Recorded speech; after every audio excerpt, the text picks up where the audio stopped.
Newcastle Christian network NCN TV की जानब से आप तमाम पैनलिस्ट को खुशामदीद। नाजरीन, आज का जो मौजू है गुफ्तगू है मुताबिक है वक्त के मुताबिक बहुत सारी तवक्कुआत थी कि नई आने वाली हुकूमत माइनॉरिटीज के लिए कुछ ना कुछ जरूर करेगी, इस हवाले से कि चूंकि इलेक्शन पर जोर दिया गया कि इलेक्शन करवाए जाए, जिसके लिए हुकूमत ने ये जवाब भी लिया या इस तरह लिया कि इसको इंतखाबी इस्लाहात कमेटी तश्कील दी गई, जिससे इंतखाबात की क्या इस्लाहात होती हैं। और नाज़रीन, आपको याद होगा कि असम्बली के फ्लोर पर आमन नवीद जीवा ने यह कहा था कि हमारी सीटें बढ़ाई जाएं और इंतखाबी इस्लाहात कमेटी है वहां पे मेंबर लिया जाए, मगर कुछ भी सूरत हाल सामने नहीं आई।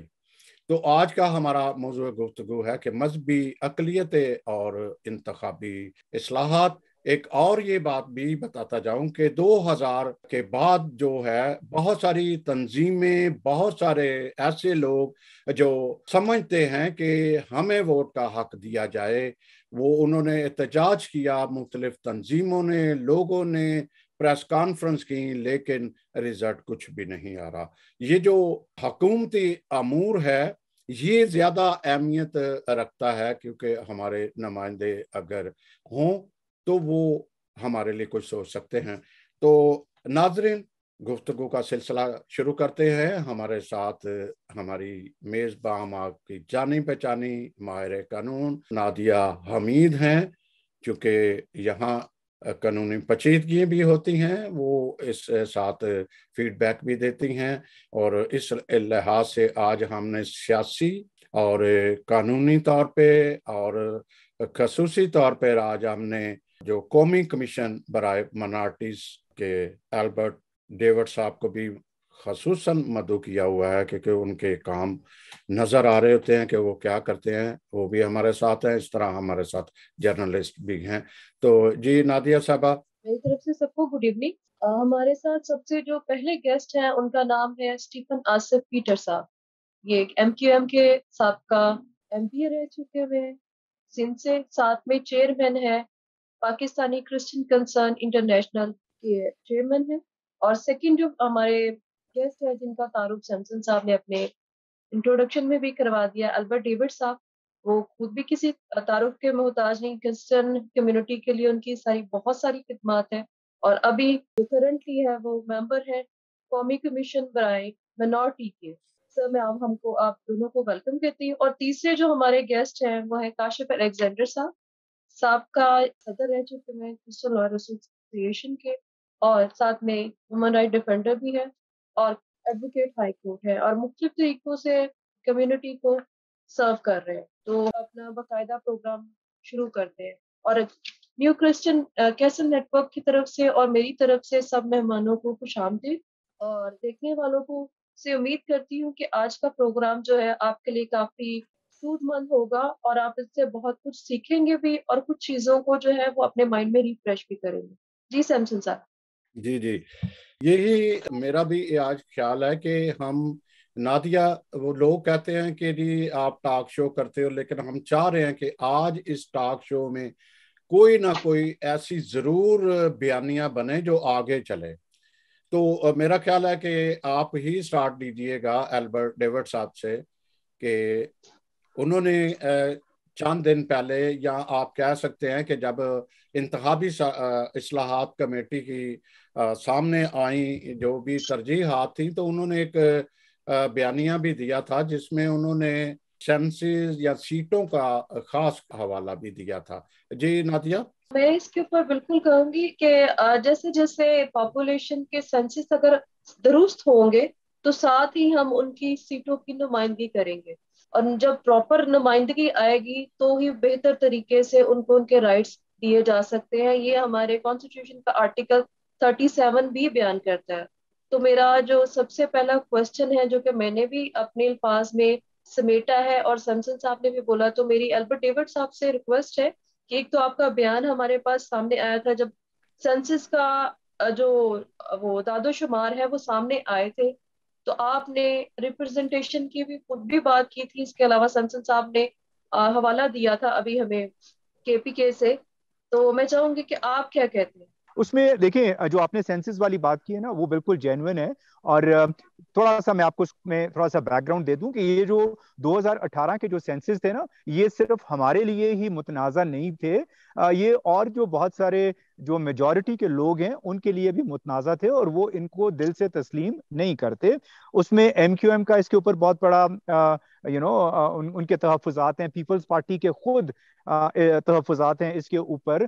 उसके अलावा बलूचिस्तान के कुछ इलाके हैं जिनका अपना इसके ऊपर इनके ऊपर तहफ़्फ़ुज़ात हैं, और सिमिलरली क्रिश्चियंस के इसके ऊपर भी तहफ़्फ़ुज़ात हैं।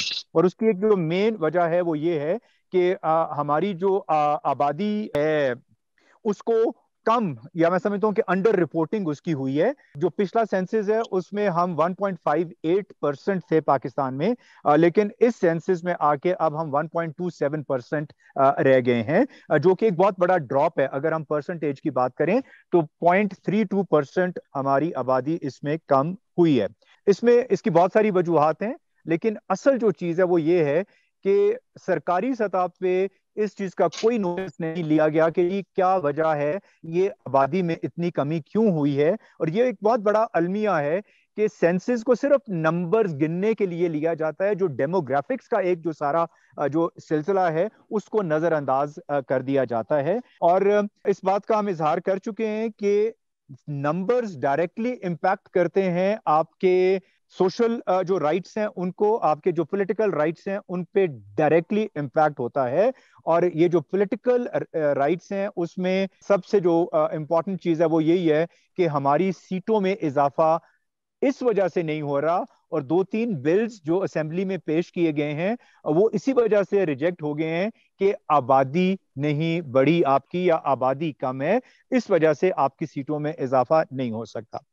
उसमें जो एक बहुत इंपॉर्टेंट चीज है जिसको हम मिस कर रहे हैं वो ये है कि आपको पता है कि फाटा का मर्जर हुआ है अभी केपीके में। फाटा में कौमी असेंबली की 10 सीटें हैं, और फाटा में वोटर्स की कुल तादाद तकरीबन 17 से 18 लाख के दरमियान है। और तजाद ये है कि माइनॉरिटीज की वोट्स की तादाद, कुल तादाद तकरीबन 30 लाख है, और उनके लिए भी 10 सीटें हैं। सो आप ये देख लें कि किस तरह से इस चीज को किया जा रहा है कि एक तरफ 17 लाख वोटर्स को 10 सीटें दी गई हैं फाटा में, और दूसरी तरफ पाकिस्तान की सारी माइनॉरिटीज को 30 लाख वोटर्स पे भी 10 सीटें ही दी गई हैं। सो इस तरह के जो इश्यूज है ना, इनको हमें फ्लैग करने की जरूरत है इलेक्शन कमीशन के साथ, गवर्नमेंट्स के साथ। जेन्युइन इश्यूज को देखें, सिर्फ नारे मारने से काम नहीं चलेगा, ठीक है। We have to go to the governments with real figures and facts, और अनफॉर्चुनेटली हम ये नहीं कर सक रहे। जहां तक इलेक्टोरल रिफॉर्म्स कमेटी का जो अभी रिसेंटली बनी थी उसका ताल्लुक है, देखें उसमें पॉलिटिकल पार्टीज, जो मेन आपकी दो पॉलिटिकल पार्टीज हैं या तीन पॉलिटिकल पार्टीज हैं जिस वक्त गवर्नमेंट में है, पीपल्स पार्टी, मुस्लिम लीग और जमीयत उलमा इस्लाम, उनके इलेक्टोरल रिफॉर्म्स में ये माइनॉरिटीज के इशू शामिल ही नहीं थे।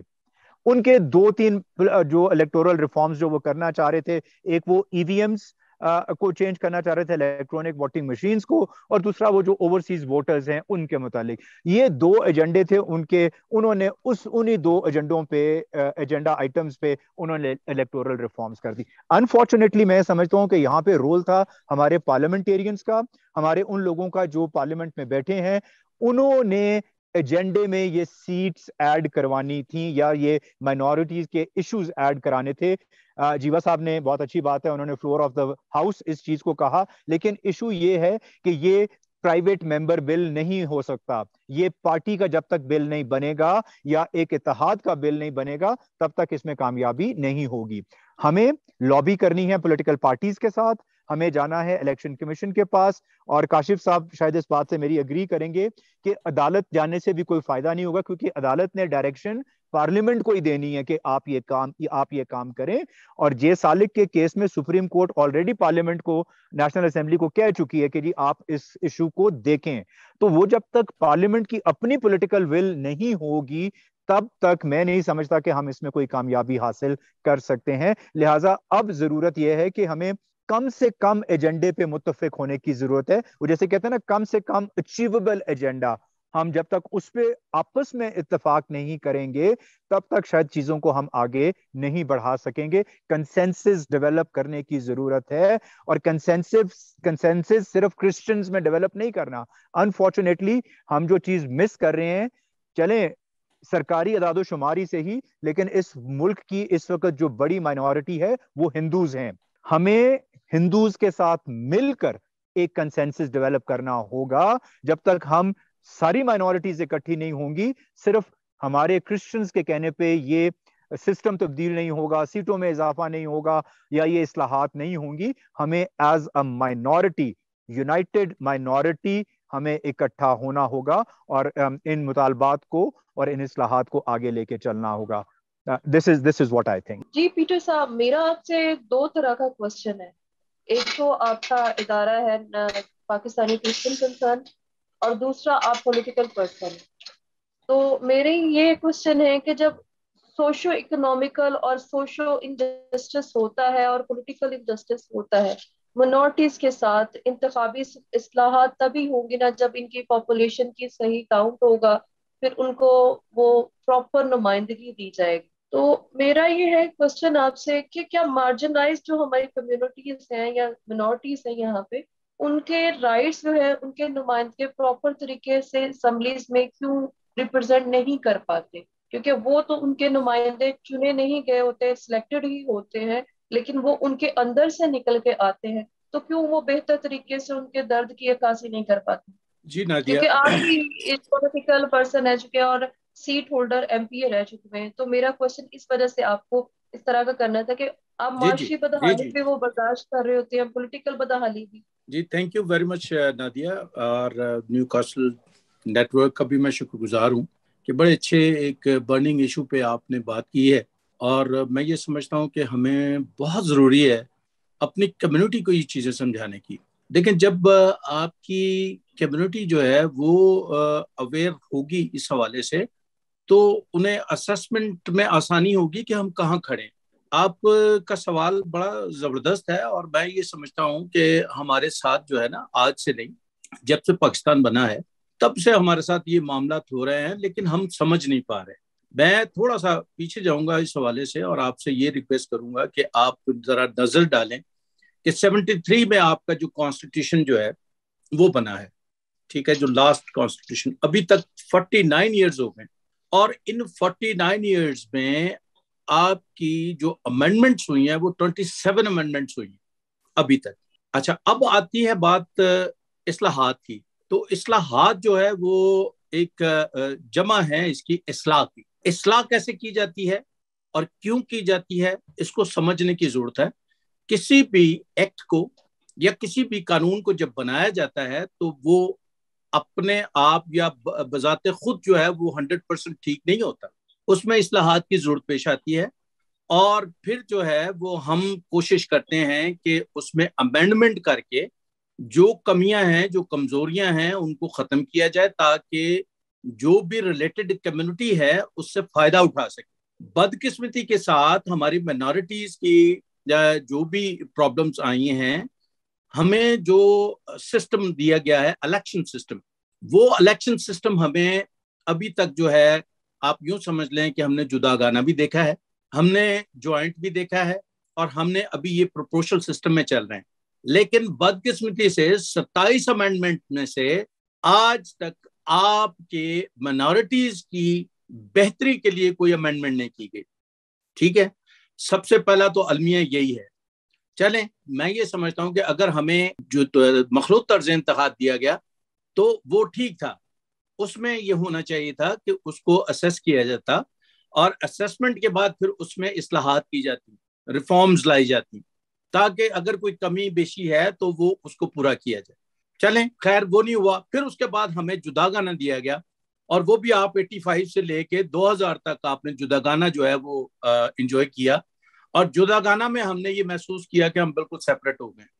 अब जरूरत इस बात की थी कि जो कमी पेशी थी उसको जो है इस्लाहात में ला के, उसकी रिफॉर्म्स ला के उसको खत्म किया जाता, ताकि उसमें बेहतरी आ जाती और हम अपनी कम्युनिटी को कोई फायदा पहुंचा सकते, माइनॉरिटीज को।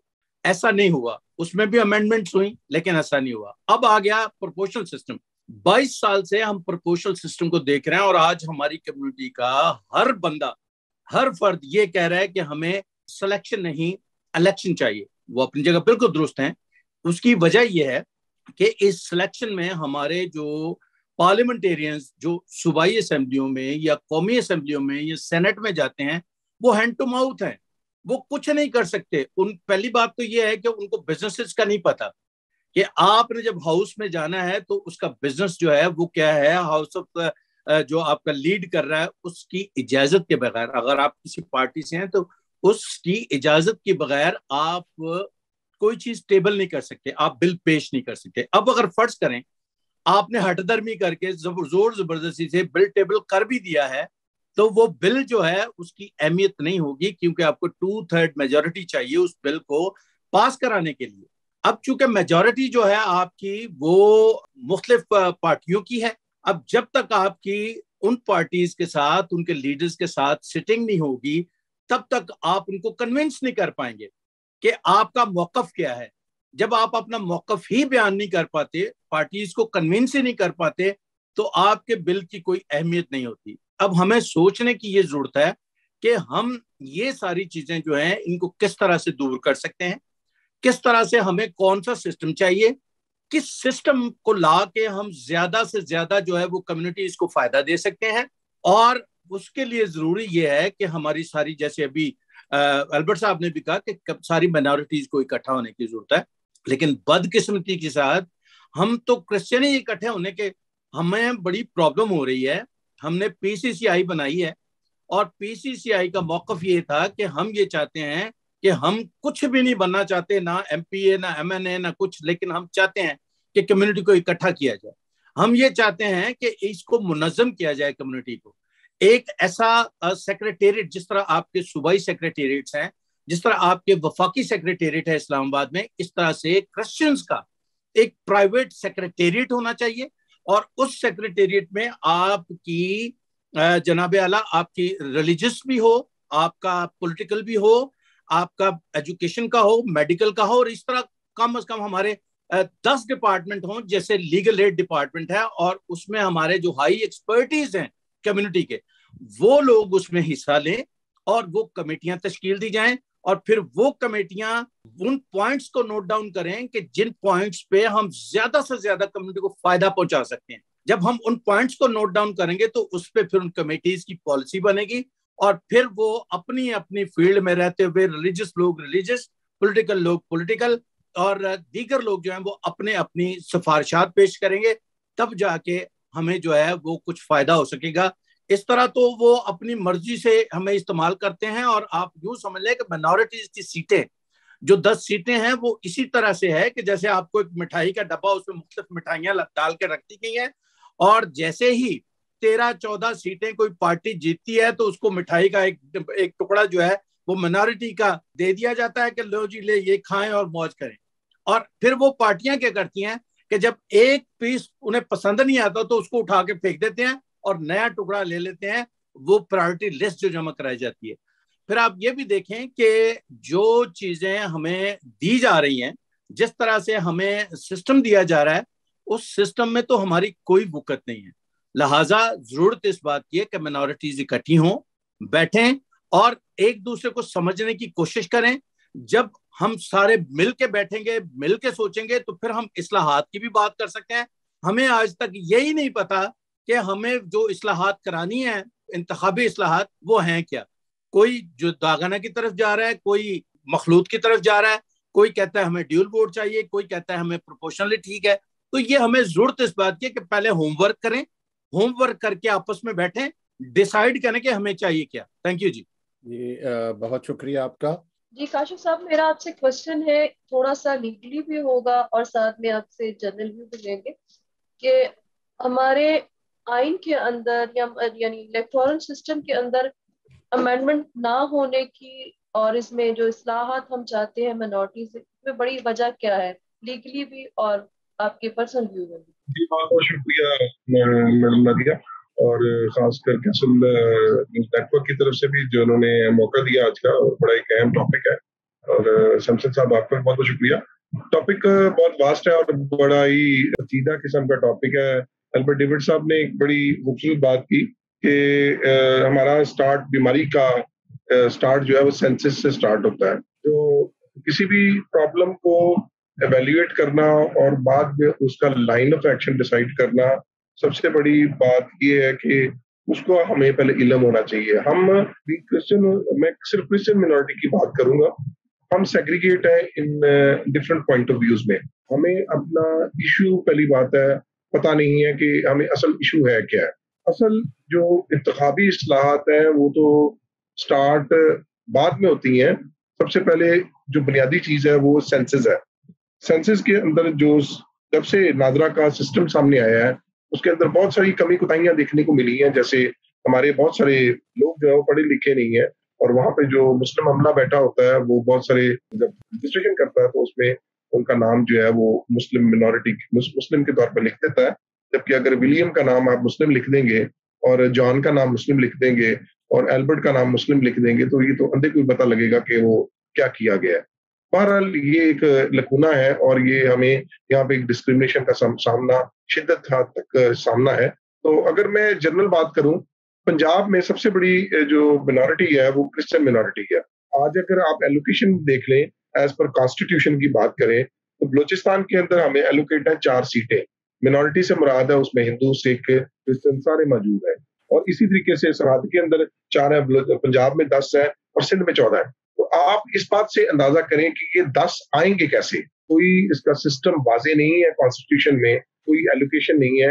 अभी रिसेंटली बड़ी खूबसूरत, मैं उस दिन देख रहा था व्हाट्सएप के ऊपर भी, अल्बर्ट डेविड साहब की तरफ से बड़ी एक्सप्लेनेशन आई कि 30 जून तक लिमिटेशन के बारे में इलेक्शन कमीशन ने एतराजात मांगे हैं।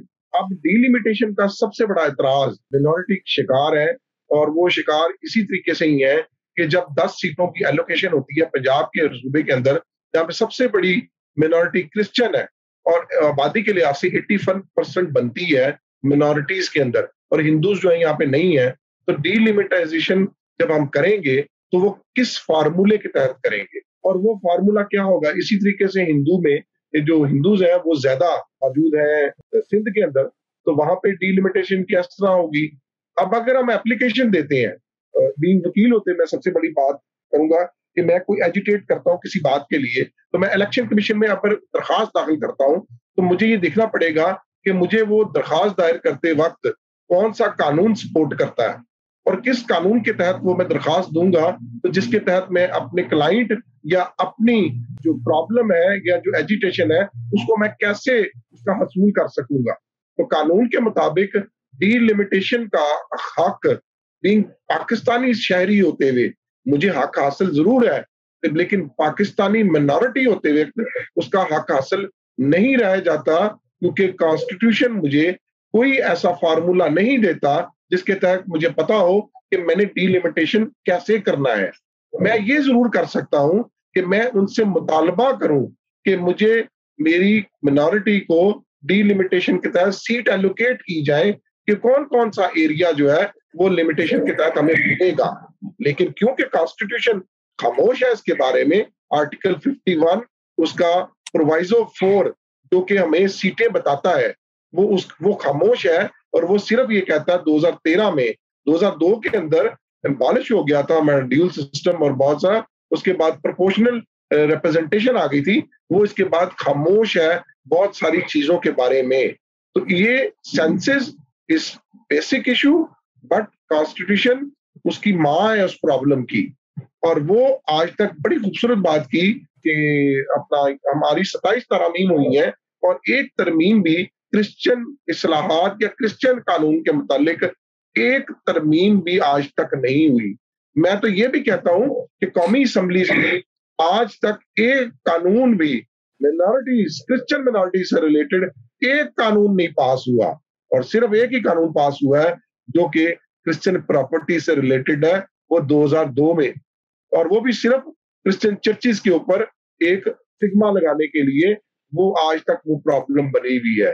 लेकिन कहीं पे भी कोई ऐसा लॉ मौजूद नहीं है जो कि फैमिली से रिलेटेड हो, कोई लॉ ऐसा मौजूद नहीं है उनकी प्रॉपर्टी से रिलेटेड हो। हम बड़ी बुरी तरीके से तासुब का शिकार है, कॉन्स्टिट्यूशनली भी कानूनी तौर पर, बेसिक कानून के तौर पे भी और माशरती तौर पे भी और इकोनॉमिक लिहाज से भी। हमें ये बर्मला कहना चाहिए कि पाकिस्तान में सफेद रंग का निशान मौजूद है, लेकिन उसका कोई इख्तियार नहीं है। 10 सीटें हम सिर्फ प्याला लेके पार्टियों के पीछे भागते हैं। अगर आज देखा जाए, हिंदू मिनॉरिटीज मेजॉरिटी में असेंबली में बैठी हुई है, क्योंकि सिंध के अंदर उनके पास मेजॉरिटी है, वहां से वो जनरल इलेक्शन के अंदर वोट कास्ट करते हैं। लेकिन पंजाब में बुरी तरीके से इत्तेसाल का शिकार है, माशरती, माशी, कानूनी और आईनी तौर पर भी। तो हमें ये मीटिंग्स करने की जरूरत जरूर है, लेकिन बीमारी का असल पता होना चाहिए, फिर इलाज मिलेगा। जी काशिफ साहब, बहुत अच्छे तरीके से आपने जो मसाइल है उनकी निशानदेही की है। मैं अल्बर्ट डेविड साहब से क्वेश्चन करूंगी कि जिस तरह काशिफ साहब ने कुछ चीजें रेक्टिफाई की, कुछ आपने की, फिर बात स्टीफन साहब ने की है, तो क्या हम लोग जो वक्त के साथ साथ इन मसाइल के ऊपर काबू पाने के लिए कुछ काम कर रहे हैं? आप बतौर मेंबर नेशनल मिनॉरिटी कमीशन के, आपने कुछ इसके ऊपर एक्शन लिया, या आपके जो अभी रिसेंटली 2-3 दिन पहले मीटिंग हुई है, इसके ऊपर कुछ प्लानिंग की गई है? जी Nadia, thank you very much. बिल्कुल, नेशनल कमीशन की मीटिंग अभी रिसेंटली इस्लामाबाद में हुई थी, और उसमें मेरी तरफ से एजेंडे में ये इलेक्टोरल रिफॉर्म्स का एक आइटम मैंने उसमें रखवाया था। और उसमें बेसिकली मैंने कमीशन को यही ब्रीफिंग दी थी कि किस तरह से हमारे साथ एक ज्यादती जो है वो गुज़श्ता 37 साल से हो रही है, और वो वही है कि 1985 में 10 सीटें हमें नेशनल असेंबली में एलोकेट की, और आज 2022 में भी हमारी सीटों की तादाद वही है। इसके ऊपर कंप्लीट ब्रीफिंग दी, और जिस तरह से पार्टीज ने मुख्तलिफ मौके पे उन बिल्स को बलडोज किया है जो नशिस्तों में इजाफे के लिए दिए गए, एक कंप्लीट डिटेल्ड ब्रीफिंग के बाद अब एक नेशनल कमीशन फॉर माइनॉरिटीज की एक कमेटी बनाई गई है इलेक्टोरल रिफॉर्म्स की। उसमें 4 मेंबर्स हैं, एक क्रिश्चियन रिप्रेजेंटेटिव है, एक सिख रिप्रेजेंटेटिव है, एक हिंदू रिप्रेजेंटेटिव है, और एक हमारी जो कम्युनिटी है, कैलाश कम्युनिटी है, वहां से 4 रिप्रेजेंटेटिव्स पे मुश्तमिल ये कमेटी बनाई गई है। और फॉर्चुनेटली कह लें या अनफॉर्चुनेटली कह लें, उस कमेटी की कन्वीनरशिप जो है वो मुझे दी गई है। और उसमें जो बेसिक चीज हमने डिसाइड की है कि वो जो काशिफ साहब ने बात की और जिस बात को मैंने स्ट्रेस किया था, सबसे पहले हमने एक कंसेंसस डेवलप करना है कि आखिर हम चाहते क्या हैं, आखिर बीमारी क्या है। देखें, बीमारी शायद हम सबको पता है, लेकिन हम इलाज अपने अपने तरीके से कर रहे हैं, और इस वजह से उस बीमारी का कोई इलाज नहीं हो रहा। हमें एक इलाज पे मुत्तफिक होना पड़ेगा। और मैं बिल्कुल काशिफ साहब की बात से अग्री करता हूं कि अगर हम सीटों में इजाफे की तरफ जाते हैं तो बेसिक पॉइंट इज सेंसेस। जब तक हम ये प्रूव नहीं करेंगे कि हमारी आबादी अंडर रिपोर्टेड है, और आपको पता है कि नई मर्दमशुमारी अब अनकरीब होने वाली है, ये हमारे पास एक गोल्डन अपॉर्चुनिटी है कि अगर हम ये कहते हैं कि हम अंडर रिपोर्टेड हैं तो इस मर्दमशुमारी में हम हिस्सा लें। इलेक्टोरल रिफॉर्म्स पे हमें शायद बाद में जाने की जरूरत है। इस वक्त सबसे इंपॉर्टेंट चीज सेंसेस है। हमें अपने लोगों में एक अवेयरनेस डेवलप करने की जरूरत है कि हमने अपनी रजिस्ट्रेशन करवानी है। चर्च को इसमें आगे बढ़ के हिस्सा लेना है। चर्च से बेहतर डेटा क्रिश्चियंस का किसी के पास नहीं है, किसी सिविल सोसाइटी ऑर्गेनाइजेशन के पास नहीं है। हमारी सिविल सोसाइटी ऑर्गेनाइजेशंस को आगे आना है और अवेयरनेस कैंपेन्स चलानी है। हमें वॉलंटियर्स तैयार करने हैं, जो जब इन्यूमरेटर्स आते हैं, मर्दमशुमारी वाले आते हैं, हमारे अक्सरियती इलाकों में हमारे वॉलंटियर्स उनके साथ काम करें और इंश्योर करें कि हमारे लोग उनके साथ रजिस्टर हों। देखें, हमारे क्रिश्चियंस में इस वक्त इलिटरेसी का रेट पूरे मुल्क से ज्यादा है। अगर ओवरऑल हमारी लिटरेसी रेट तकरीबन 60%, तो क्रिश्चियंस में तकरीबन 40% है। तो वो इलिटरेसी का एक बहुत बड़ा फैक्टर है कि हम रजिस्टर ही नहीं करवाते अपने आप को। हमें पता ही नहीं है कि हमने जब मर्दमशुमारी वाले आने हैं तो हमने उन्हें क्या डाटा देना है, क्या लिखवाना है, क्या नहीं लिखवाना। तो खास इस वक्त जो एम्फोसिस है हमारा, वो सेंसस पे होना चाहिए। देखें, और ये कहानी कोई आज की नहीं है। 1981 का जो सेंसस हुआ था उसमें Christians were the biggest minority इन पाकिस्तान। 1981 से लेकर 2018 के सफर तक हम माइनॉरिटी अमंग द माइनॉरिटीज बन चुके हैं। पाकिस्तान की सबसे बड़ी माइनॉरिटी आज दूसरे नंबर पे आ गई है, और उसकी रीजन है, and I am saying this openly and bluntly, कि बेशक हम ये समझते हैं कि शायद ये जानबूझ के ऐसा किया जा रहा है, उसमें हमारी गलतियां भी हैं, हमारी कोताहियां भी हैं, लेकिन देयर कुड बी रीजंस कि हमें अंडर रिपोर्ट किया जा रहा है, which is a challenge for us, और हमें सेंसस के इशू को बहुत सीरियसली लेना है। ये बहुत इंपॉर्टेंट इशू है। अब हुआ क्या है हमारे साथ, सैमसन साहब, सॉरी थोड़ा सा टाइम लूंगा। आजादी के फौरन बाद ऑब्जेक्टिव रेजोल्यूशन आ गई, जिसने हमें वो इस्लामाइज, वो जो एक जो है वो चीज ऑब्जेक्टिव रेजोल्यूशन की सूरत में आई, उसने सारा पाकिस्तान का हुलिया ही बिगाड़ के रख दिया। ठीक है जी, लेकिन असल में जो हमारे साथ ज्यादती है वो शुरू होती है 1972 में, जब नेशनलाइजेशन का प्रोसेस स्टार्ट होता है। 3 फेजेस हैं हमारे उसके बाद से, जिसमें हमारी कौम नीचे की तरफ गई है। पहला प्रोसेस नेशनलाइजेशन का, दूसरा प्रोसेस इस्लामाइजेशन का, जो जनरल जिया का जो हमारा एरा है, और तीसरा प्रोसेस है वो पॉलिटिकल एलियनेशन का, जो हमारा मौजूदा एरा है। So nationalisation, Islamisation and political alienation, इन तीनों फेजेस ने हमें पाकिस्तान में पॉलिटिकली और सोशली इररेलेवेंट करके रख दिया है। और इसमें जो सबसे बड़ा अलमिया है कि हम लोग सवाए एक दूसरे की टांगे खींचने के और कुछ नहीं कर रहे, हम चीजों पे मुत्तफिक नहीं हो रहे, और अब हमें सियासी तौर पर बालिग होने की जरूरत है। चीजों को अगर हमने अचीव करना है तो फिर हमें कंसेंसस डेवलप करनी है। मैं इस बात से थोड़ा सा स्टीफन साहब की इस बात से थोड़ा सा इख्तलाफ करूंगा। स्टीफन साहब, बहुत माजरत के साथ, कि आपने कहा कि जी हमारे जो नुमाइंदे सेलेक्ट होके जाते हैं उनकी तैयारी नहीं होती, तो इसमें क्या गारंटी है कि जो इलेक्शन में जीत के जाएंगे उनकी तैयारी होगी? उन्होंने भी तो सीखना है ना, जब वो पार्लियामेंट में जाएंगे उन्होंने उस प्रोसेस को सीखना है। और इस बात की क्या गारंटी है कि इलेक्शन में पॉलिटिकल पार्टीज, अगर हमें आज जुदा गाना इलेक्शन दे भी दिया जाता है, हमारी हल्का बंदियां भी कर दी जाती हैं, तो इस बात की क्या गारंटी है कि जो national main stream political parties हैं वो इन नशिस्तों पे अपने लोग खड़े नहीं करेंगी? वो भी तो खड़े करेंगी ना अपने लोग, और अगर उनके लोग जीत के असेंबलियों में आ जाते हैं तो फिर हम कहां स्टैंड करते हैं?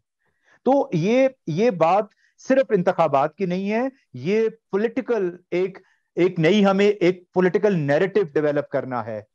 और बात असेंबलियों की नहीं है, हमें अपनी ताकत सबसे पहले असेंबलियों से बाहर दिखानी है। बेशुमार कॉन्स्टिट्यूएंसीज हैं जहां पे हम इलेक्शन के रिजल्ट्स पे असरअंदाज हो सकते हैं, हम उस चीज को तो देख नहीं रहे, और हमारा सारा जोर इस बात पे है कि जी हम किसी तरह असेंबली में पहुंच जाएं, हमारी सीटें बढ़ जाएं।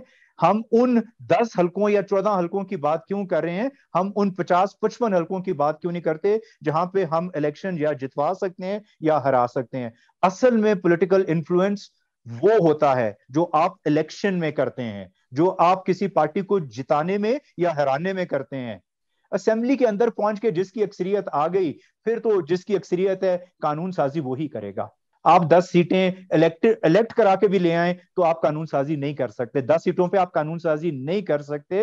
कानून साजी या मेजॉरिटी करती है या 2/3 अक्सरियत करती है, और वो इस वक्त होगा जब आप पॉलिटिकल इन्फ्लुएंस रखेंगे इस मुल्क के अंदर। जी नादिया, एक नया रंग ले गया है इस वक्त इनकी गुफ्तगू से। मैं बहुत पहले भी स्टीफन साहब माजरत के साथ पहले बहुत भी पहले कहता रहा हूं कि एक हमारी आवाम की सियासी तरबियत की और दूसरे लीडर की सियासी तरबियत होना बहुत ज़रूरी है, और फिर तीसरा मुत्तफिक होना बहुत ज़रूरी है कि हम चाहते क्या हैं। जी स्टीफन साहब। जी मैं अर्ज ये करना चाह रहा था कि देखिए, मैं जुदागाना के हक में नहीं हूँ, बिल्कुल भी नहीं हूँ। एल्बर्ट भाई अगर महसूस कर रहे हैं तो सॉरी, क्योंकि मेरा कोई जुदागाना का वो नहीं है। दूसरी बात ये, मैं सिर्फ ये कहना चाह रहा हूँ कि हमें वोट का हक, तो वोट का हक किस तरह मिलता है वो भी बड़ा आसान सा है कि वोट के हक की जरूर बात करें आप। जी बिल्कुल, मैं ये अर्ज कर रहा हूँ कि मैं पहली बात तो जुदागाना के हक में नहीं हूँ। नंबर 2 जो मैं बात करना चाह रहा हूँ कि मोहतरम मेरे प्यारे भाई एल्बर्ट साहब ने जो बात की, उनकी 2 बातें हैं। देखें, ये हमें इसमें से कुछ निकालना है कम्युनिटी के लिए, ताकि हम बेहतर चीज लेके आए। अब एक तरफ वो ये कह रहे हैं कि हमें हमारी सीटों में इजाफा होना चाहिए, हमारी मर्दमशुमारी ना होने की वजह से, सही ना होने की वजह से हमारी जो सीटों का हक है वो हमें नहीं मिल रहा। दूसरी तरफ वो ये कह रहे हैं कि जनाब हमारी 10 सीटों के अलावा 50 सीटें भी आ जाएं तो हमें क्या फायदा होगा उससे, क्योंकि हम वहां बोल नहीं सकते। उनकी बात 100% इस हवाले से दुरुस्त है कि 10 की बजाय हम 50 सीटें भी ले लें और हमारे लोग वहां चले जाएं, तो हम तो बटे हुए हैं पार्टियों में। जब हम पार्टियों में बटे हुए हैं तो स्टीफन की मुखालफत करेगा, क्योंकि स्टीफन पीटीआई में है, इसलिए सैमसन जावेद साहब जो हैं वो चूंकि पीपीपी में है तो वो इसलिए नहीं मुखालफत करेंगे कि वो क्रिश्चियन है, वो इसलिए मुखालफत करेंगे कि पीटीआई को पीपी जो है वो पसंद नहीं है। तो जो पीपी उनको इंस्ट्रक्शंस देगी उन्होंने वो फॉलो करनी है। अब वो मुखालफत चली जाती है आपस में। जब आपकी आपस में मुखालफत जाएगी तो कोई चीज अगर सैमसन साहब पेश करते हैं तो स्टीफन उसकी मुखालफत करेंगे, इसलिए कि वो दूसरी जमात से हैं। तो हमें सिस्टम जो है ना, पहले सबसे इलेक्शन देखें। इलेक्शन सिस्टम इसलिए जरूरी है, ये बुनियाद है। जब आपकी बुनियाद बेहतर होगी तो आप आगे चल के बहुत कुछ हासिल कर। आप अभी यूजलेस हैं, आप कठपुतली हैं। असेंबली में बैठ के आप बिल्कुल कठपुतली हैं, और 10 की बजाय 50 भी बैठ जाएंगे तो वो कोई अहमियत नहीं होगी उनकी। लिहाजा आपको सिस्टम ऐसा लेना है, ऐसा सिस्टम अडॉप्ट करना है कि आपकी वक़्त हो, आपकी हैसियत हो। अभी तो सूरत हाल ये है कि आप प्राइम मिनिस्टर भी बन जाएं और अगर आप क्रिश्चियन हैं या हिंदू हैं तो आपकी कोई वक़्त नहीं है, कोई अहमियत नहीं है। आपको कहा जाएगा कि जी ये तो मांगी हुई सीटों और बेकारियों की सीटें हैं जहाँ पे खैरात की सीटें हैं। जी जी, खैरात की सीटें। अच्छा तो ये मेरा जी, मैं अच्छा एग्री करता हूँ एल्बर्ट साहब से, बात उनकी दुरुस्त है। हमें सिस्टम देने की जरूरत है, और सेंसस की बात आपकी 100% दुरुस्त है। मैं आपसे एग्री करता हूँ। हमें ग्रॉस रूट पे जाना पड़ेगा, हमें गलियों में कूचों में जाना पड़ेगा जहां हमारे वॉलंटियर्स हों, और वो वॉलंटियर्स जो हैं वो उनके साथ गवर्नमेंट के लोगों के साथ जाके उसकी जो है वो करें। और मैं आपको भाई एक और बात बताऊं, आप गवर्नमेंट पे भरोसा नहीं कर सकते, इसलिए कि गवर्नमेंट के आप जो सिलसिले आपको दिए, आपके जानबूझ के नाम गलत लिखे जाते हैं, आपको डिस्करेज किया जाता है। आपकी अपनी गलती यह है कि आप अपनी बच्चियों के शनाख्ती कार्ड नहीं बनवाते, आप अपने लोगों के शनाख्ती कार्ड नहीं बनवाते, आप अपने बच्चों के जो पैदाइशी सर्टिफिकेट्स हैं, जो आपका बर्थ सर्टिफिकेट है, आप वो नहीं बनवाते। और ये सारी जरूरत है हमें कि हमें चर्च लेवल पे जो है वो कम्युनिटीज को, फैमिलीज को बताया जाए। बहुत सारी कमियां हैं, एक जगह कमी नहीं है हमारी। मैं फिर ये कहता हूं कि हमें रिलीजियसली प्रॉब्लम है, हमें पॉलिटिकली प्रॉब्लम है, हमें एजुकेशनली प्रॉब्लम है, हमें मेडिकली प्रॉब्लम है, हमें लीगल एड पे प्रॉब्लम है, हमारे क्रिश्चियन बिजनेसेस डेवलपमेंट की प्रॉब्लम है, हमें सपोर्ट्स में प्रॉब्लम है, हमें मीडिया में प्रॉब्लम है। मैं कहता हूं 10 ऐसे बर्निंग इश्यूज हैं जिसपे हमें प्रॉब्लम है, और उन इश्यूज को कवर करने के लिए हमें एक होना पड़ेगा। एक जो है मुनज़्ज़म तंजीम होगी, वो तंजीम आपको सीधे रास्ते पे ले जा सकती है, अदरवाइज आप नहीं जा सकते। आप कीजिए बात। सैमसन साहब, स्टीफन भाई सॉरी, मैं कतन भी इस बात पे नहीं था कि शायद आप जुदागाना के हक में नहीं। मैं बड़ी क्लैरिटी है, मुझे पता है कि आप जुदागाना के हक में नहीं है, एंड आई हैव क्लैरिटी। मैं सिर्फ ये कहना चाह रहा था कि हमें चाहे सिलेक्शन में लोग जाएं हमारे, चाहे इलेक्शन में जाएं, हमें एक्सपीरियंस लोगों की जरूरत है। हमें अपने नौजवानों को ट्रेन करने की जरूरत है लीगली। काशिफ अलेक्जेंडर साहब जैसे लोग जो लॉ को समझते हैं, जो कानून को समझते हैं, जो आइन को समझते हैं, अब इस तरह के लोगों की पार्लियामेंट में जाने की जरूरत है जहां पे वो समझ। मेरा सिर्फ ये पॉइंट ऑफ व्यू था, और मैं आपकी सारी बातों से अग्री करता हूँ। ठीक है। और दूसरी बात जो आपने कही ना कि ये सेंसस वाली और ये नादरा की रजिस्ट्रेशन, ये बहुत वैलिड पॉइंट्स हैं। और अब इस पे जैसा कि मैंने पहले कहा, हमें असल इशू की तरफ वापस आने की जरूरत है, और वो असल इशू है कि हमें किस तरह इस मुल्क में इररेलेवेंट कर दिया गया है। बिल्कुल ठीक। इदारे लेके हमें इकोनॉमिकली और सोशली इररेलेवेंट किया गया। ये मुख्तलिफ इंतखाबात के तजर्बे हमारे पे किए गए, कभी हमें मखलूद दे दिया, कभी हमें जुदा गाना दे दिया, कभी हमें कोई दे दिया, वो करके हमें पॉलिटिकली इररेलेवेंट इस मुल्क में किया गया है। तो इशू इस वक्त यह है कि हम सोशली और पॉलिटिकली इस मुल्क में इररेलेवेंट होते जा रहे हैं। बेसिक्स पे हमें आने की जरूरत है। और बिल्कुल सीटें चाहे 10 हैं चाहे 20 हैं, जब तक इफेक्टिव नुमाइंदगी नहीं है, सीटों का फायदा नहीं है। ठीक है। बिल्कुल। और दूसरी और आखिरी बात, आपने कहा कठपुतलियां हम लोग या हमारे जो नुमाइंदे होते हैं असेंबलियों में, स्टीफन साहब और सैमसन साहब, नादिया, आप बड़ी पार्टीज को देख लें, बड़ी पार्टीज के अंदर भी चंद लोग होते हैं बातचीत करने वाले। ये हमारा मुल्क का जो सिस्टम है ना, वो ऐसा बन गया है। आप शाम को टीवी शोज उठा के देख लें, आपको हर शो पे वही लोग नजर आ रहे होंगे। बाकी जो एमएनएज एमपीएज है ना, वो बेचारे भी हमारी तरह पीछे पीछे फिर रहे होते हैं। ये हमारी सियासत जो है ना, वो कुछ लोगों ने उसको यरगमाल बना लिया हुआ है, उसको अगवा कर लिया हुआ है, और वो सियासत उन्हीं इन्फ्लुएंशियल लोगों के हाथों में घूम रही है। हम लोग या हमारे बहुत सारे जो मुस्लिम नुमाइंदे हैं, आप यकीन करें, मैं कई एमएनएज, मुस्लिम एमएनएज को जानता हूं जो इस बात की शिकायत करते हैं कि हमें तो मिनिस्टर टाइम नहीं देते, हमें तो हमारा प्राइम मिनिस्टर टाइम नहीं देता। तो वो जो एक कल्चर है ना हमारे मुल्क में, अब मैं अक्सर ये बात कहता हूं कि अब हमें एक नया क्रिश्चियन पॉलिटिकल नैरेटिव देने की जरूरत है, और वो नैरेटिव उस वक्त डेवलप होगा जब हमारे अंदर कंसेंसस होगा और हम एक इशू पे खड़े होंगे। That is the solution. Agreed sir, agreed. मैं भी आपकी बातों से एग्री करती हूँ कि जब तक हम नुमाइंदे तो भेज देंगे, एक तो उनको अगर सिखा के नहीं भेजेंगे और साथ में उनको लॉबिंग करना नहीं सिखाएंगे और अपनी एग्जैक्टली। बात बिल्कुल तरीके से जब तक वो बयान नहीं कर सकेंगे तो वो हमारी मिनॉरिटी की कभी भी रिप्रेजेंटेशन प्रॉपर तरीके से नहीं कर सकेंगे अदरवाइज। और साथ में उनके अंदर एक अपनी कम्युनिटी से कंसर्न पैदा करनी होगी कि वो कम्युनिटी बेस्ड हो, ये ना हो कि वो कभी इस पार्टी के और पार्टीशिप को छोड़ के कम्युनिटी नादिया, के आपकी कंसर्न बात करनी सर चाहिए। आंखों पे आप दुरुस्त कह रही, मैं वेरी सॉरी आपको काट रहा हूँ आपकी बात को। देखिए, हमें एक इदारे की जरूरत है जहां आपके पार्लियामेंटेरियंस जो हैं वो एजुकेट होके जाएं। मैं कहता हूँ, मैं एमकेएम में मैंने टाइम गुजारा है, हमारी जो जब मैं एमकेएम में था तो एमकेएम बकायदा क्लासेस लेती थी और आपको ए टू जेड वो टीच करती थी, इवन यहां तक करती थी कि जनाबे आला आप इंटरव्यू के लिए जा रहे हैं तो आपने शर्ट कैसी पहननी है, आपने टाई कैसे लगानी है, आपने बैठना कैसे है, आपने बात कैसी करनी है। और आप देखें कि आज तक अब एमकेएम किसी समझ लें कि 40% रह गई है, लेकिन उस 40% में आज भी अगर कोई एमकेएम का बंदा बैठता तो लोग उसको समझते हैं कि he is a qualified man, he is a competent personality. हमें अपनी क्रिश्चियन कम्युनिटी में कॉम्पिटेंट पर्सनालिटीज को लेना है, हमें उन्हें ग्रूम करना है, हमें उन्हें पॉलिश करके जब हम उनको तैयार करके कंप्लीट करके भेजेंगे असेंबली में, तो then you will get the answer, then you will get the results. ये है बात। एग्जैक्टली।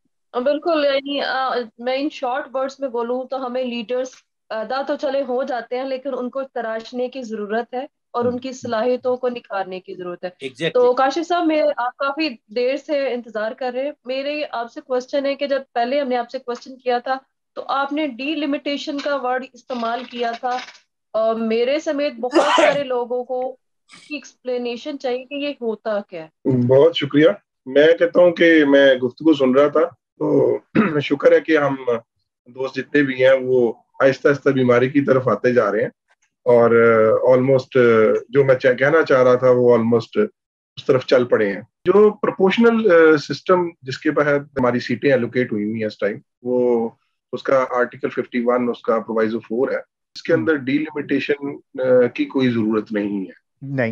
उसके अंदर क्योंकि ऐसा कोई इशू ही नहीं है, वो तो कॉन्स्टिट्यूशन ने एक रिजर्व सीट्स के नाम पे मिनॉरिटीज को दी हुई है और ये उस वक्त डीलिमिटेशन का लफ्ज स्टार्ट होता है जो कि इलेक्शन कमीशन का बुनियादी फर्ज है और उसका आर्टिकल 22 है, उसका प्रोवाइजो 1 है, उसका ए एंड बी के अंदर लिस्टें तैयार करना, इंतखाबी लिस्टें और हल्का बंदियां करना।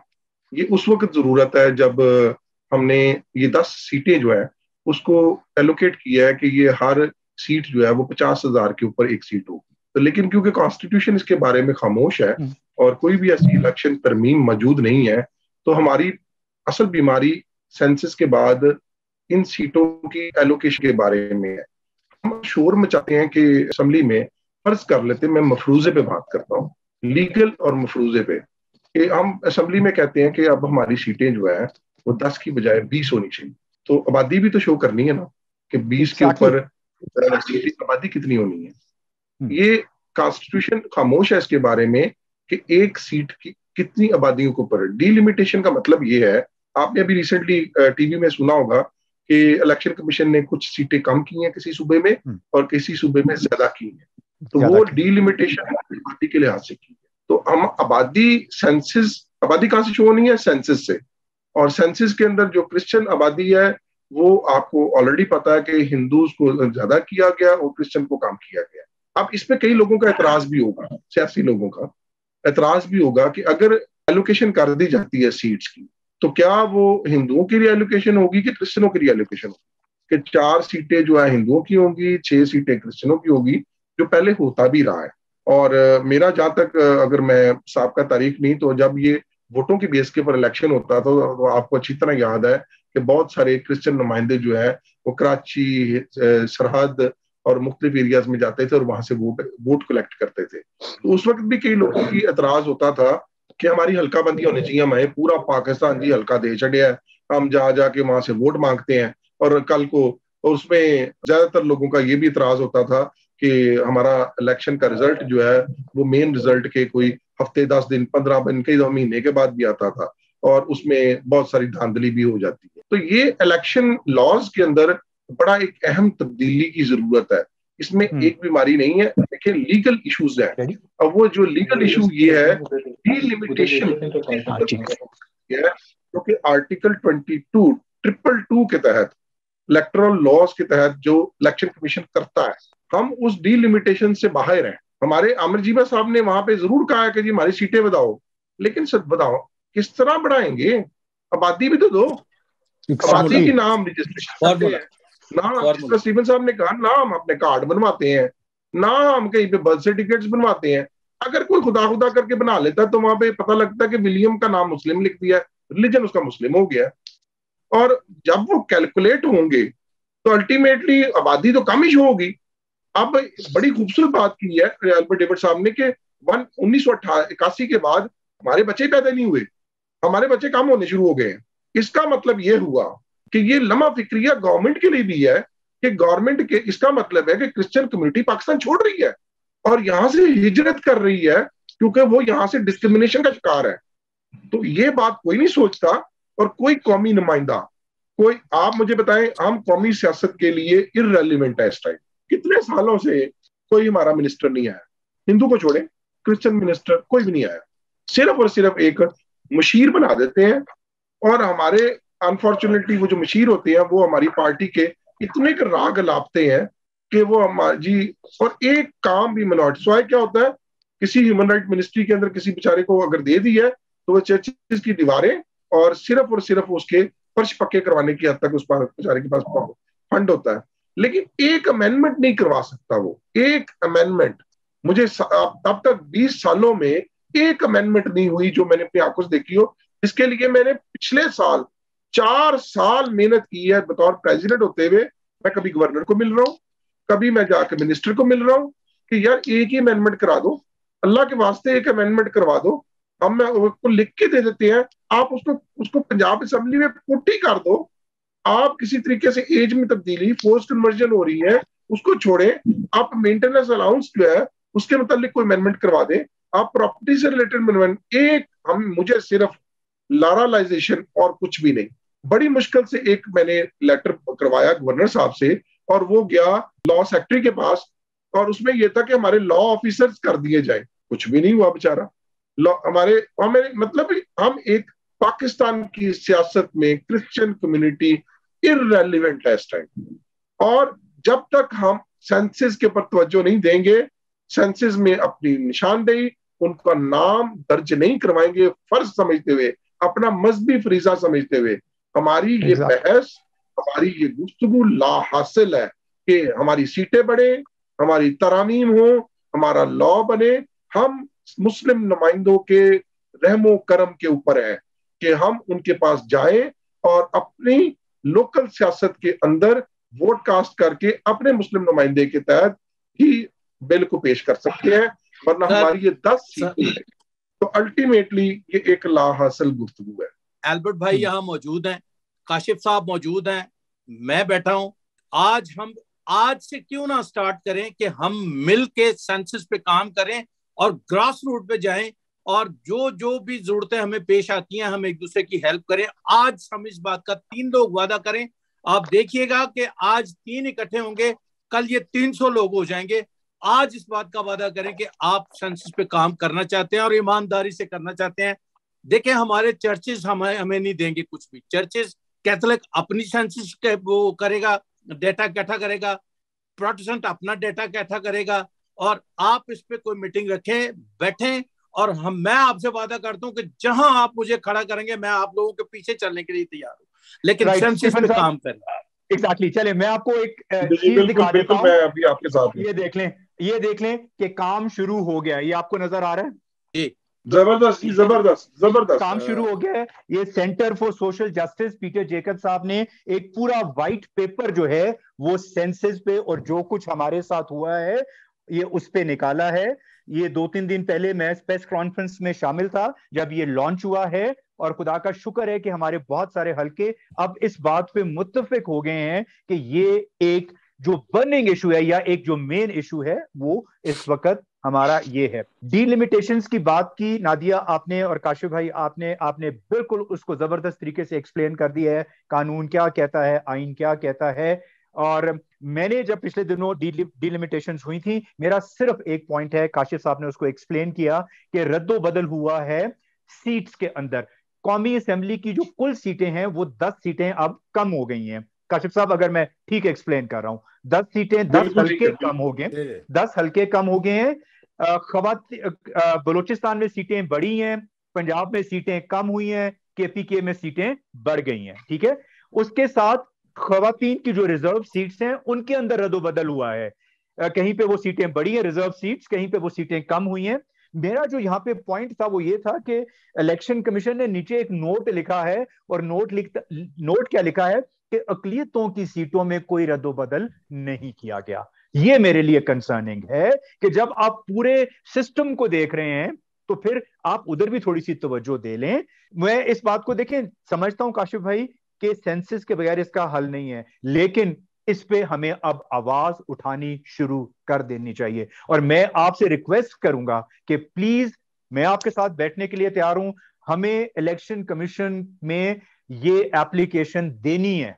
उसका कुछ हो या ना हो, लेकिन हमें ये एप्लीकेशन देनी है, 30 जून से पहले देनी है कि जी हमारा भी इतराज है। इतराज तो करें ना, वो मानते हैं या नहीं मानते, इतराज जब तक नहीं, वो कहते हैं ना जी बच्चे को भी उसी वक्त मिलता है जब वो मांगता है। सो अब हमें इतराज करने की इसमें जरूरत एक चीज और ऐड कर लें अल्बर्ट भाई, एडिशन ये करें, देखें हमारे साथ एक और खेल खेला जा रहा है और 22 साल से खेला जा रहा है। अगर आप जो आपके नुमाइंदे जा रहे हैं वो प्रोपोर्शनल सिस्टम पे जा रहे हैं असेंबलीज में, ठीक है जी, लेकिन आप ये देखें कि प्रोपोर्शनल सिस्टम जो वो है क्या। प्रोपोर्शनल सिस्टम जो है ये तो हमें सिर्फ एक खाम में बेवकूफ बना दिया गया। प्रोपोर्शनल सिस्टम भी देखे, प्रोपोर्शनल सिस्टम यूरोप से है, और पूरे यूरोप में आपकी अगर 100% सीट्स हैं तो वो आपको इलेक्शन कॉन्टेस्ट कराते हैं, फिर आपकी पार्टी जितने % आपके वोट आपको मिलते हैं टोटल, उतनी सीटें आपको एलोकेट कर दी जाती हैं। तो हमें तो प्रोपोर्शनल सिस्टम भी जो है वो अपनी रूह से नहीं दिया गया, हमें तो बेवकूफ बनाया जा रहा है भाई। इसमें प्रोपोर्शनल सिस्टम भी अगर हमें दें, एग्री करता हूँ, जी मैं एग्री करता हूँ इस बात से। स्टीफन भाई मैं थोड़ा सा इसे डिसएग्री करूंगा। वो लिखा हुआ है आर्टिकल 51 में 4 में कि एज पर विनिंग सीट्स जो है ना उसके मुताबिक वो लिस्ट मिलेगी। वो क्लियर कट बिल्कुल उसका कॉन्स्टिट्यूशन। आपकी बात ठीक है, आर्टिकल में जो लिखा है वो जो आप बात कर रहे हैं वो थोड़ा सिस्टम फर्क है। मैं ये कहना चाह रहा हूं कि वो जो सिस्टम प्रोपोर्शनल सिस्टम है, एक्चुअल प्रोपोर्शनल सिस्टम वो यूरोप में है, लेकिन उसको फॉलो नहीं किया जाता। नाम प्रोपोर्शनल सिस्टम दिया गया है लेकिन उस रूल से नहीं दिया गया। मैं ये अर्ज कर रहा हूं भाई, मैं ये नहीं कह रहा, ठीक है जो उन्होंने अपना कॉन्स्टिट्यूशन बना के उसमें जो आर्टिकल आप बता रहे हैं उसमें मेंशन किया है, ठीक है, लेकिन हमें वो नहीं चाहिए। हमें चाहिए कि अगर हमें प्रोपोर्शनल दिया जा रहा है तो उसकी रूल से दिया जाए, उसकी जो एक्चुअल रूल है उसके मुताबिक दिया जाए। मैं ये कह रहा हूँ। अच्छा सैमसन साहब, एक मैं जरूर मैं कुछ कहना चाह रहा हूँ कि बहुत सारा इस वक्त 75-80% का नारा ये है जुदागाना हल्का बंदी। सिर्फ इसका छोटा सा क्या इसके पीछे सोच क्या है। अच्छा मैं आपकी बात समझ गया हूँ सैमसन साहब। देखें इशू फिर वहीं पे है। देखें इस वक्त पाकिस्तान में जो जिन कवानीन की हम बात करते हैं ना कि वो कवानीन हमारे लिए बहुत नुकसानदेह हैं, ठीक है ना, बहुत बड़े बड़े कवानीन, वो कवानीन उस वक्त मंजूर हुए थे जब आपके लोग इलेक्शन लड़के असेंबलियों में पहुंचे थे, ठीक है ना। ये कवानीन उस दौर में बने थे जब लोग इलेक्शन लड़के वोट लेके असेंबलियों में जाते थे। तो इस बहस में स्पेशली ब्लास्फेमी, ठीक है, अब इस बहस से हमें निकलना है कि जी वो जो वोट लेके जाते हैं वो बेहतर होते हैं और जो सेलेक्ट होके जाते हैं वो बेहतर नहीं होते। ये बहस कम से कम मैं नहीं समझता कि ये बहस है। डिपेंड करता है आप इंडिविजुअल पे। देखिए शहबाज भट्टी साहब भी तो सेलेक्ट होके गए थे ना, 4 सीटें सेनेट में शहबाज भट्टी ने ली हैं, उन्होंने नहीं ली थी जो वोट लेके गए थे, ठीक है। 5% कोटा शहबाज भट्टी ने लिया था, उन लोगों ने नहीं लिया था जो वोट लेके असेंबली में गए थे। सो मेरा ख्याल है इस बहस से हमें अब निकलना है। इशू ये है कि जब क्वालिटी का नुमाइंदा असेंबली में जाएगा तो वो आपको तब्दीली और वो आपको बड़ा क्लियर कट नजर आएगा, आपको नजर आएगा, ठीक है। अब इशू ये है कि मैं इस हद तक स्टीफन साहब आपसे भी मुत्तफिक हूं और बहुत सारे लोग जो कहते हैं कि वोट का हक हमें मिलना चाहिए, मैं उससे बिल्कुल मुत्तफिक हूं, क्योंकि किसी भी सियासी नुमाइंदे का एहतसाब वोट के साथ होता है। आपने मुझे एक इलेक्शन में वोट दिया है, मैं जीता हूं, मैंने आपका कोई काम नहीं किया है, अगले इलेक्शन में जब मैं आपके पास जाऊंगा तो आप मुझे जवाब देंगे कि जी आपने हमारा कोई काम नहीं किया, लिहाजा अब हम आपको वोट नहीं दे रहे। सो जो एहतसाब जो है वो वोट के जरिए होता है और मैं इस हक में हूं कि हमारी जो 10 सीटें हैं उसमें हमारी राय का शामिल होना जरूरी है। अब वो तरीकाकार क्या है उस पे हमें मुत्तफिक होना है। मेरा सिर्फ ये इंतखाबी इस्लाहात में यही जरूरी है कि हम ये जो सिस्टम है बेहतरीन सिस्टम है, लेकिन जो इसकी खामियां हैं हम उसको दूर करें। तो हमें इसमें सिलेक्शन नहीं चाहिए। हमारे जो लोग 10 सीटें हैं अगर वो आए तो वो वोट लेके आए तो बेहतर है, लेकिन सिस्टम यही हो। जुदा गाना ठीक नहीं है, लेकिन ये सिस्टम ठीक है आपका। सिर्फ इसमें सिलेक्शन खत्म की जाए और आपका इलेक्शन दिया जाए तो आप अपनी बहुत सारी चीजों को जो है वो कंट्रोल कर पाएंगे।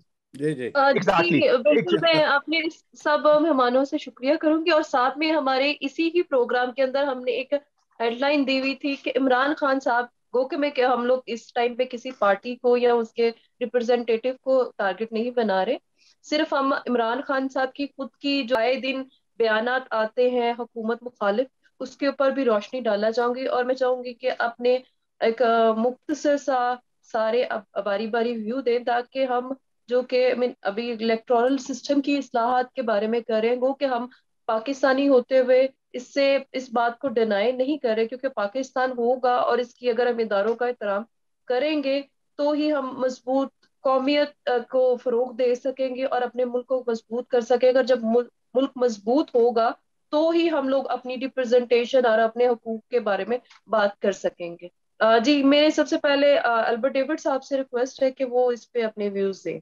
नादिया, आपने व्यूज देने के लिए छोड़ा ही कुछ नहीं, आपने बहुत सारा कुछ बिल्कुल ठीक कह दिया है। एंड अगेन आई थिंक देखें, मुल्क शख्सियात से नहीं होता, इदारों से होता है, ठीक है। मैं, आप या कोई भी और सियासी लीडर, हमने आना है और हमने चले जाना है, इस मुल्क ने बाकी रहना है और हमें अपनी आगे आने वाली नस्लों के बारे में सोचना है। और मैं लिहाजा इस बात पे मैं मीडिया पे भी कह चुका हूँ, अखबार में भी कह चुका हूँ कि हमें बहुत मोहतात होना है कि हम क्या कह रहे हैं, क्योंकि उसका असर सिर्फ हमारे मुल्क तक महदूद नहीं होता, उसका असर इन सरहदों से बाहर जाता है। और इस तरह जब हम मुल्क रियासत को, इदारों को जब हम कमजोर करते हैं, जब हम मलाइन करते हैं, तो उसका फायदा हमारे दुश्मन उठाते हैं जो इस मुल्क को कमजोर करते हैं। देखें, हम जो बहस भी कर रहे हैं ना, वो इसलिए कर रहे हैं कि हम पाकिस्तानी हैं, हम पाकिस्तान में रहते हैं। तो अगर पाकिस्तान नहीं है तो फिर इस बहस का कोई फायदा नहीं है। लिहाजा हमें बहुत मोहतात होकर कोई भी बात करनी है और कोई ऐसी बात नहीं करनी जो इस मुल्क के इदारों को कमजोर करे और इस मुल्क की सालमियत, स्टेबिलिटी और उसकी प्रोग्रेस पे जिस पे हरफ आए। हमें बहुत एहतियात करनी है और खास तौर पे जो हमारे बड़े मेन स्ट्रीम पॉलिटिकल पार्टीज के लीडर हैं, उनकी जिम्मेदारी तो और भी ज्यादा है। उनको कोई भी स्टेटमेंट देने से पहले पाकिस्तान को और पाकिस्तान की सालमियत को सामने रखने की जरूरत है। थैंक यू जी। मैं आज की बात स्टीफन साहब से रिक्वेस्ट करूंगी कि जी आप जी अपने जी जी मैं इसमें सिंपली पहली बात तो ये कि एल्बर्ट साहब ने बहुत खूबसूरत बात की है। जो मैं बात करना चाह रहा हूँ वो सिर्फ ये है कि हमारे इदारे जो है वो खुद मुख्तार नहीं है, वो कोई भी काम जो है वो खुद मुख्तारी से नहीं कर सकते। उनको भी वही कठपुतली वाली बात है कि उनको अगर ब्यूरोक्रेसी आती है तो सेक्रेटरीज अपनी जो है वो बेचारे कोई काम नहीं कर सकते, जिस तरह से उनको नचाया जाता है। देखिए मैं इसकी एक छोटी सी मिसाल दूंगा आपको कि माइनॉरिटीज के लिए फंड्स एलोकेट किए जाते हैं हर साल, लेकिन होता यह है कि अगर करोड़ों रुपए इस साल आपके लिए फंड्स एलोकेट कर दिए जाते हैं तो इन्हीं सेक्रेटरीज को ये हिदायत भी साथ दे दी जाती है कि यार ये आपने जो है खर्च नहीं करने। ठीक है, अब मेरा ये पर्सनल एक्सपीरियंस है कि जब मैंने सेक्रेटरी से कहा कि जनाब इतने करोड़ मेरे फंड्स में आ गए हैं तो आप मेरे ये बजट पैसे आते हैं तो मेरे ये प्रोजेक्ट्स हैं इनको कंप्लीट कराएं। उन्होंने कहा जनाब बिल्कुल 100 बिस्मिल्लाह, आपका जो है हम बिल्कुल आप हमें प्रोजेक्ट दे दें, हम इसको कंप्लीट कर देंगे। अब वो प्रोजेक्ट मैंने दे दिए। जब मैंने सेक्रेटरी से पूछा कि जनाब वो क्या हुआ है, तो जी अभी पैसे नहीं आए, अभी ओह करते करते अगला साल आ गया और फिर उन्होंने कहा जी वो माइनॉरिटीज के तो फंड्स लैप्स हो गए, उन्होंने कुछ किया ही नहीं है। भाई आपने कुछ दिया ही नहीं है तो करेंगे क्या? और फिर अगले साल उससे दुगने जो है वो फंड्स एलोकेट कर दिए गए। आप दुगने तिगने चुगने फंड्स एलोकेट कर दें, लेकिन अगर आप वो एलोकेशन को जो है आप इम्प्लीमेंटेशन की तरफ नहीं जाएंगे तो बेकार है। ये हमारे साथ खेल खेले जाते हैं और जितने भी हमारे इदारे हैं उन इदारों को इंडिपेंडेंट नहीं बल्कि वो जो पार्टी गवर्नमेंट के लिए हुकूमत के लिए आ जाती है वो इन इदारों को मिसयूज करती है। जब तक हमारे इदारों को मिसयूज करना बंद नहीं किया जाएगा, इदारे बेचारे बिल्कुल यूजलेस हैं, वो बेचारे मजबूर हैं, वो कुछ नहीं कर सकते। Thank you. सर आप मेरे ख्याल में क्वेश्चन को अंडरस्टैंड नहीं किया, हमारा इदारों के ऊपर नहीं था। नहीं, मेरा था अब मैं कि आपके क्वेश्चन को अंडरस्टैंड कर चुका हूं। आपने कहा कि इमरान खान साहब ने जो है वो कहा कि जी इदारे, वो जो इमरान खान साहब ने बात की है, आज इमरान खान साहब को ये चीजें नजर आ रही हैं। जब इमरान खान साहब को तब वो चीजें नजर नहीं आई कि उन्हें कब इन चीजों को, उन्होंने कब बड़ी खतरनाक बात की है ये। और जैसे एल्बर्ट साहब ये कह रहे हैं कि हमें जो है पहले पाकिस्तान देखना चाहिए और उसके बाद इदारों की बात करनी चाहिए, तो हमारा जो मौकफ होना चाहिए, चाहे वो इमरान खान साहब हो, चाहे वो नून लीग हो, चाहे वो काफ लीग हो, चाहे XYZ हो, हमें पाकिस्तान की सालमियत का सोचना चाहिए और इदारों को मजबूत बनाना चाहिए। मैं इमरान खान का यहाँ पे ये नहीं कहूंगा कि उन्होंने ये क्या किया या वो क्या किया, लेकिन ये चीजें आज उन्हें नजर आई हैं 4 साल गवर्नमेंट करने के बाद। 4 साल तक उन्होंने इन इदारों को इस्तेमाल किया और आज अगर वो इन इदारों के मुतालिक ये बात कर रहे हैं तो ये बात उन्होंने पहले क्यों नहीं सोची और उस वक्त क्यों नहीं वाविला किया जब वो पावरफुल थे। जब वो पावरफुल थे उस वक्त वो अगर इन इदारों को कंट्रोल करने की कोशिश करते, समझाने की कोशिश करते, तो शायद आज जो सूरत हाल चल रही है वैसी ना होती। जी काशिफ साहब, मैं आपसे कहूंगी कि आप बताएंगे कि इमरान खान का एक बयान था कि मैं पाकिस्तान के 3 हिस्से हो जाएंगे, इसके ऊपर आप क्या कहते हैं? तो सबसे पहले तो मैं एक बात जरूर कहूंगा इस बयानी के बारे में डिस्कस करने से पहले कि अभी स्टीफन भाई ने भी और उससे पहले एल्बर्ट साहब ने भी कहा कि वोटिंग राइट्स जो है वो हमारा बुनियादी हक है और मैं बहुत ज्यादा हामी हूँ वोट का, लेकिन ड्यूल वोट सिस्टम का मैं हामी हूँ कि पाकिस्तान के अंदर अपनी मिनॉरिटी और कॉन्स्टिट्यूंसीज के अंदर हर एक की बंदे की अपनी सियासत होती है, लेकिन कम्युनिटी की भी सियासत है। अगर हमें कॉन्स्टिट्यूशन ने कुछ राइट्स दिए हुए हैं तो मैं बहुत ज्यादा जुदागाना और ड्यूल सिस्टम का वोट का सपोर्टर हूँ। इसलिए मैंने ये करने की जरूरत महसूस की है ताकि मैं भी अपना पॉइंट बता सकूं, और इसके ऊपर ऑलरेडी मेरे ख्याल में न्यू कैसल ने प्रोग्राम भी कर चुके हुए हैं और मैं अपना पॉइंट ऑफ व्यू इस पर बता चुका हूँ।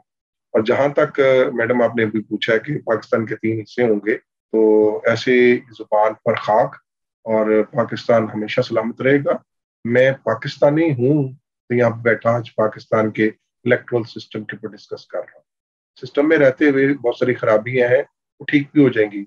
हम कोशिश कर रहे हैं, हमें यहाँ से सब कुछ मिलेगा। इसी मिट्टी में पैदा हुए हैं, इसी मिट्टी में मरना है और हमारे अदारे हमारी मजबूत पाकिस्तान की इमानत है। आज पाकिस्तान आर्मी और पाकिस्तान के मुख्तलिफ एजेंसीज के मुतालिक बात करना, मैं बहुत हैरान और परेशान हूँ कि बड़े आसानी के साथ जलसे जुलूसों में उनके खिलाफ बात की जा रही है। और ये उनकी भी हिम्मत है और अदारों की भी कि वो खामोश है।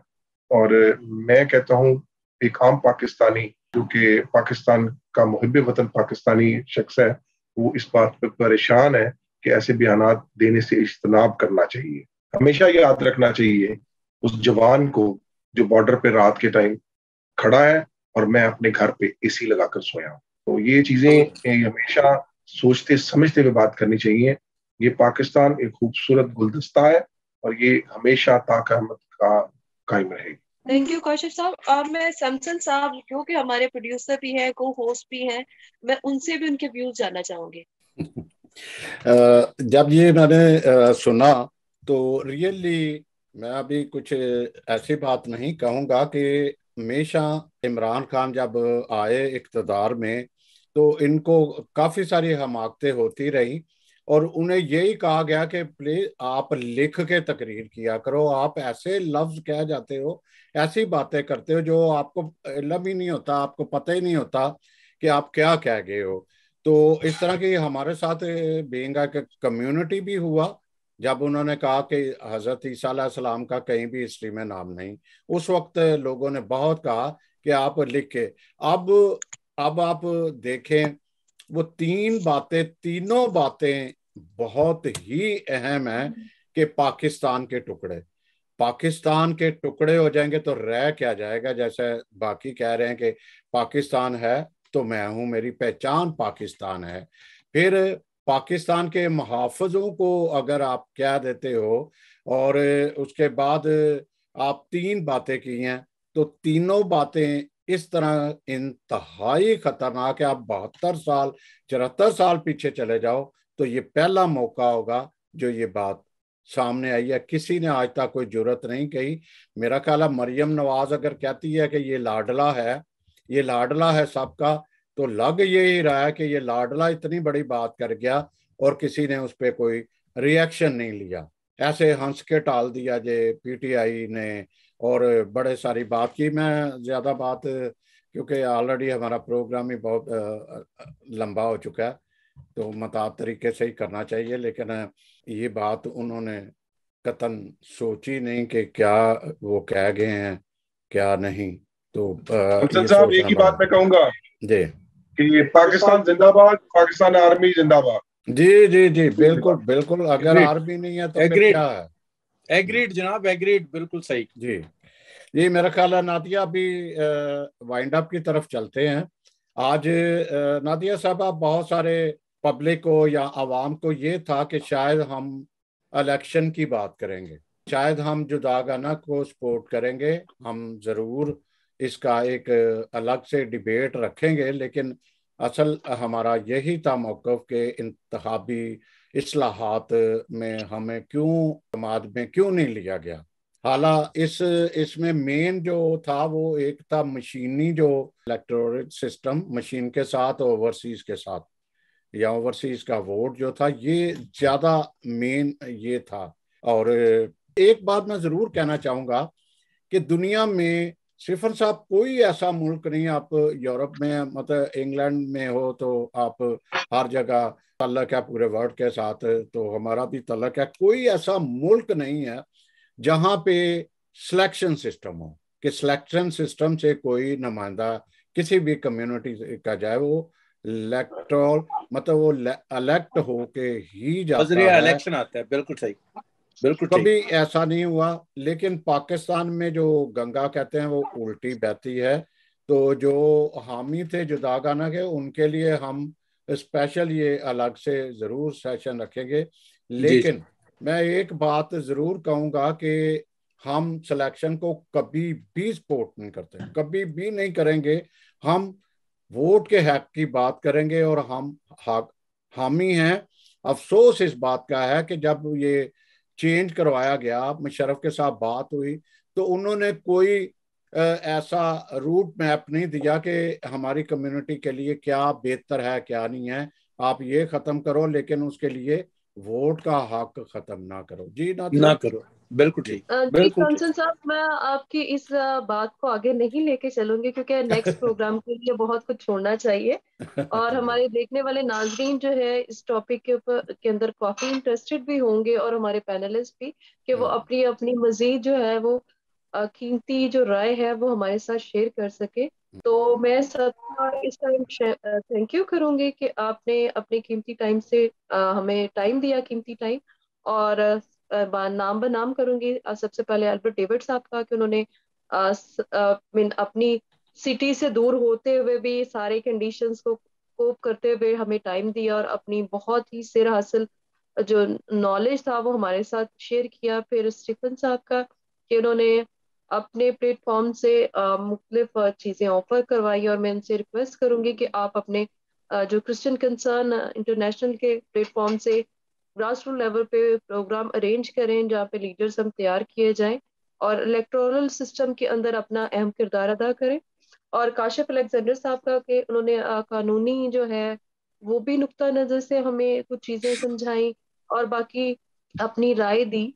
और सैमसन साहब आपका और न्यू कैसल का, कि आप इस तरह के बहुत अच्छे प्रोग्राम अरेंज करते हैं ताकि लोगों के अंदर जब फहम पैदा होगा, किसी चीज़ को जानने की जुस्तजू होगी और उस पर बहस करना शुरू होंगे, तो उसके अंदर से हम मुफीद जो है वो पॉइंट्स निकालेंगे और जो कम्युनिटी की बेटरमेंट के लिए काम आ सकते हैं।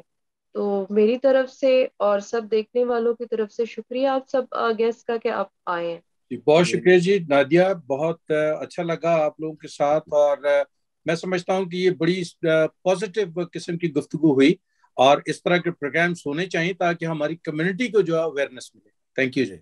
बहुत शुक्रिया नादिया साहबा, आपने बहुत खूबसूरती से प्रोग्राम भी चलाया, शुक्रिया भी अदा किया, लेकिन मुझे आपका ज़रूर शुक्रिया अदा करना था। बड़ी महारत के साथ आपने प्रोग्राम को लिया। सिफ्त ये होती है कि आप एक कानूनदान इसके सारे समझते हैं कि कहाँ जाना चाहिए, क्या बात करनी चाहिए। तो थैंक यू वेरी मच। एक बात जाते जाते मैं ये ज़रूर कहूँगा कि चैनल को ज़रूर सब्सक्राइबर किया करें, क्योंकि हमारे साथ बहुत सारे लोग जुड़े हुए हैं।